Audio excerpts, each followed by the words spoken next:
Python from scratch সিরিজের আজকের এই ভিডিওতে তোমাদেরকে স্বাগতম।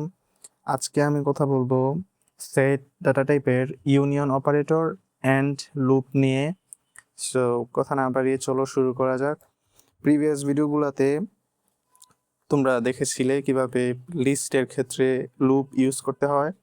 সো সেটের ক্ষেত্রে লুপটা একদমই সেমই, মানে লিস্টের মতোই, এটার তেমন কোনো ডিফারেন্সেস নাই। সো চলো আমরা দেখে নেই কিভাবে একটা সেটে কিভাবে লুপ চালাতে হয়। সো আমি যদি একটা ভেরিয়েবল ক্রিয়েট করি, যে এখানে ভি নামের একটা ভেরিয়েবল ক্রিয়েট করলাম অ্যান্ড এইটার আন্ডারে আমি একটা সেট ক্রিয়েট করব। সো 2 3 4 5 আমি 4টা ডেটা নিয়ে একটা সেট ক্রিয়েট করলাম অ্যান্ড আমি এটাকে ফর লুপ চালাবো। আমি এই সেটের উপরে একটা লুপ চালাবো, সেটা হচ্ছে ফর লুপ। তোমরা জানো ফর লুপ কি? আমরা আমাদের লিস্টের ক্ষেত্রে আমরা দেখেছিলাম যে ফর লুপ কিভাবে চালাতে হয়। So for x in V. So এখন আমরা এটাকে প্রিন্ট করব, প্রিন্ট। এখন এই জায়গাটাতে অবশ্যই তোমাদের মনে থাকা উচিত যে আমরা সবসময় সেকেন্ডারি মানে যে টেম্পোরারি আমরা যে ভেরিয়েবলটা যে আমরা ক্রিয়েট করছি ওইটাই আমরা এখানে কল করব। আমাদের টেম্পোরারি ভেরিয়েবল হচ্ছে এক্স। সো আমরা যদি এটাকে প্রিন্ট করি, সো 2 3 4 5, সো আমরা দেখতে পাচ্ছি যে আমাদের ফর লুপটা সাকসেসফুলি এখানে কাজ করেছে। সো এই হচ্ছে যে সেটের ক্ষেত্রে আমরা ফর লুপ ইউজ করব। এটা আসলে তেমন কিছু না, সো তেমন কথা বলারও জায়গা নাই। সো আমি চাচ্ছি না জিনিসটা খুব কমপ্লেক্স হোক তোমাদের কাছে। সো এখন আমি যদি ইউনিয়ন অপারেটর নিয়ে কথা বলি, সো সেক্ষেত্রে চলো এটা আমরা ডিলিট করে ফেলি।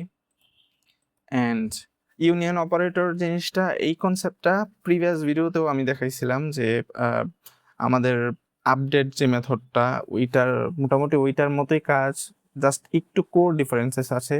সো আমরা এটা দেখি কোডের মাধ্যমে যে ডিফারেন্সেসটা কোথায়। সো ইউনিয়ন, এটা যেহেতু একটা অপারেটর, সো এইটার মধ্যে না মানে ওই মেথডের মতো কোনো জিনিস থাকবে না, কিওয়ার্ড থাকবে না, প্যারেন্থেসিস থাকবে না। এটা জাস্ট একটা শর্টকাট আর কি, মানে একটা মডার্ন স্টাইল বলতে পারো তুমি, একটা পাইথনের একটা স্টাইল। এটা দিয়ে খুব ফাস্ট কোডিং করা যায়, অত কাহিনী নাই এটার মধ্যে। সো চলো আমরা দেখি জিনিসটা কিভাবে হয়। সো আমরা দুইটা ভেরিয়েবল ক্রিয়েট করব। সরি, এখানে একটা সেল ক্রিয়েট হয়ে গেছে। সো আমরা এ গোস টু, এটার মধ্যে একটা ভেরিয়েবল ক্রিয়েট করবো অ্যান্ড এটার মধ্যে রাখবো ধরো বি অথবা আই। ধরো আমরা ভাওয়েল জিনিসটা রাখতেছি, ভাওয়েল যে আমাদের এ ই। সো আমরা এই রাখছি অ্যান্ড বি নামের আরেকটা ভেরিয়েবল আমরা ক্রিয়েট করব অ্যান্ড এটার মধ্যে আই, তারপরে ও কিউ। সো আমরা এখানে কি করলাম, দুইটা ভেরিয়েবল ক্রিয়েট করলাম, এ নামের একটা ভেরিয়েবল অ্যান্ড বি নামের একটা ভেরিয়েবল ক্রিয়েট করলাম অ্যান্ড দুইটা ভেরিয়েবলের ভিতরে আমরা কিছু ডাটা রাখলাম। ওকে, এখন আমরা চাচ্ছি যে এই ডাটাগুলোকে জোড়া লাগাবো, কিন্তু একটু ডিফারেন্ট ওয়েতে, মানে এই ডাটাগুলা জোড়া লাগাবো এই সেটগুলার ক্ষতি না করে, এই সেটগুলোতে আমরা হাত দিব না, কিন্তু আমরা আবার শর্টকাট করতে যাচ্ছি, এত কাহিনী করতে যাচ্ছি না আমরা।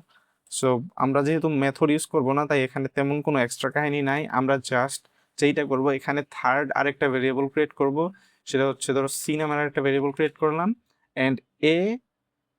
আর এই যে আমাদের যে অপারেটরটা, এটা হচ্ছে ইউনিয়ন অপারেটর। এই union operator A, union operator B, that's it, done. এখন আমরা যদি প্রিন্ট করি, আমরা প্রিন্ট করব হচ্ছে সি।